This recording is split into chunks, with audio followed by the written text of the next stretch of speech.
A lot of the stuff around the shoulder, in my opinion, around Hawkins-Kennedy, Neer's test, they're just tests that tell you if I internally rotate and flex the shoulder, it gives the person pain. But it's not tissue specific, it's not anatomically, structurally specific, and actually what you'll go on to find is most of your shoulder tests are not. They're just not. And that can apply to other joints, but I'm just using the shoulder as an example because that's something I'm comfortable speaking about.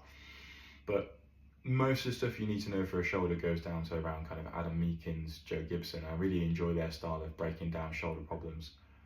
Please go and check them out on YouTube or some of their podcasts if you haven't. But they're really, really good in terms of helping you just develop a clear clinical style of going through your own shoulder assessment. Doesn't kind of involve you relying upon these tests that don't really have very good specificity or kind of clinical usage in the real world. So for example, they kind of classify things as, is something a painful shoulder, is it painful and stiff, or is it unstable? As long as you can work those three things out, you then kind of know where you need to go with treatment, what structures you're kind of targeting.